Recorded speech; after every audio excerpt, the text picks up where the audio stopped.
Hello दोस्तों, मैं रीना व्यास और स्वागत है आपका उड़ान सपनों की विद रीना चैनल में। हमारी मृत्यु के बाद हमारे साथ क्या क्या चीज़ें जाती है, उसी के ऊपर मैं आपको एक कहानी सुना रही हूँ। वीडियो अच्छा लगे तो लाइक ज़रूर करना। तो एक राजा होता है, उसकी 4 पत्नियाँ होती हैं। चारों बहुत ज़्यादा होशियार होती है कामकाज में, परंतु राजा जो होता है उसको अपनी सबसे छोटी वाली पत्नी, मतलब कि जो चौथे नंबर की पत्नी होती है, उससे बहुत ज़्यादा प्यार होता है। राजा एक दिन बहुत ज़्यादा बीमार हो जाता है और वैद्य जी राजा को बता देते हैं कि अब आप कुछ ही समय में आपकी मृत्यु नज़दीक आने वाली है।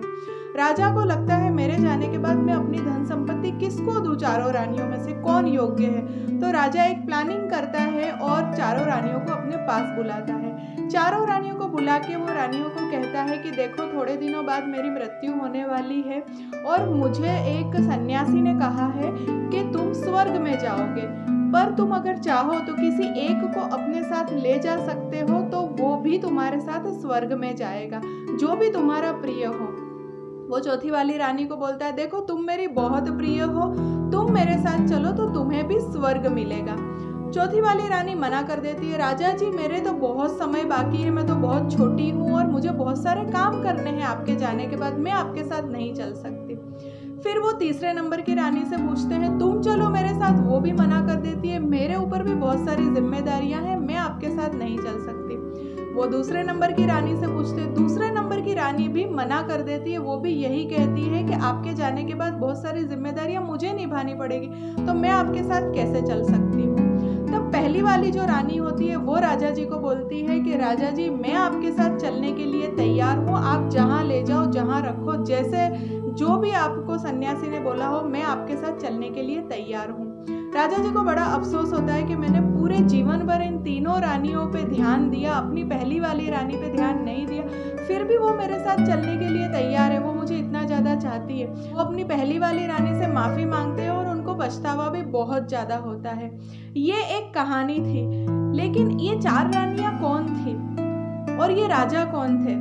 फ्रेंड्स, राजा हम हैं और 4 जो रानियां हैं उसमें से जो चौथी वाली रानी है, चौथी वाली रानी है हमारा शरीर। हम तो चले जाते हैं, लेकिन हमारा शरीर कभी हमारे साथ नहीं आता है। फिर भी जीवन भर हम इस शरीर को सजाने में, संवारने में अपना पूरा समय निकाल देते हैं, लेकिन वो हमारे साथ नहीं आता। तीसरी वाली रानी कौन है? तीसरी वाली रानी है हमारी धन संपत्ति, हमारा पैसा। पूरे जीवन भर हम पैसों के पीछे भागते रहते हैं, उसको इकट्ठा करते हैं, लेकिन उसमें से कुछ भी हमारे साथ चलने को तैयार नहीं होता, हमारे साथ नहीं आता है, वो हमें छोड़ देता है। दूसरी वाली रानी कौन सी है? दूसरी वाली रानी है हमारे दोस्त, हमारे सगे संबंधी, जिससे भी हम व्यवहार रखते हैं, संबंध रखते हैं, वो लोग, वो हमें अलविदा कहने तो आ जाते हैं आखिरी टाइम पे, लेकिन हमारे साथ कोई भी नहीं चलता है। और सबसे पहली वाली रानी कौन सी है जो हमारे साथ चलने के लिए तैयार है, राजा के साथ चलने के लिए तैयार हो जाती? पहली वाली रानी होती है हमारा संस्कार, हमारे चरित्र।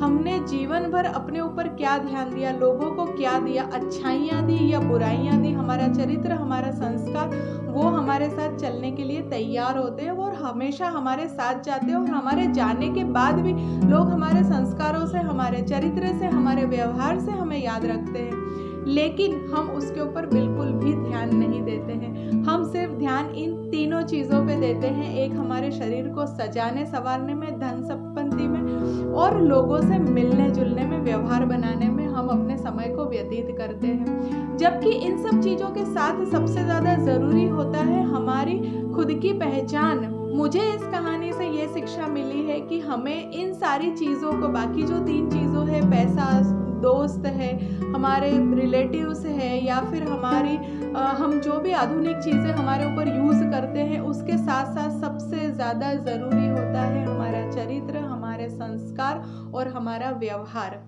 तो आपको इस कहानी से क्या शिक्षा मिलती है, कमेंट बॉक्स में ज़रूर लिख के बताना। और वीडियो अच्छा लगे तो चैनल को लाइक, शेयर, सब्सक्राइब ज़रूर करें और वीडियो को शेयर ज़रूर करें, क्योंकि अच्छी चीज़ें हमेशा शेयर करनी चाहिए।